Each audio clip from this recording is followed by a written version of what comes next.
निसर्गाने माणसाला खूप अशा काही गोष्टी दिलेल्या आहेत, जसं की हात दिलेले आहेत, पाय दिलेले आहेत, डोळे दिलेले आहेत, विचार करण्यासाठी बुद्धी दिलेली आहे, भावना प्रदान करण्यासाठी मन दिलेलं आहे, आणि या सर्वांना एकत्रित आणण्याचं साधन म्हणजे मानवी जन्माचं शरीर दिलेलं आहे. निसर्गतः माणूस ज्यावेळेस जन्माला येतो त्यावेळेस त्याचं शरीर चांगलं असतं, बुद्धी चांगली असते, अंतःकरण चांगलं असतं.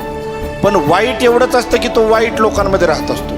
बघा, सर्वसामान्य घरामध्ये जन्माला येणारा कोणताही मुलगा असू द्या चांगलाच असतो.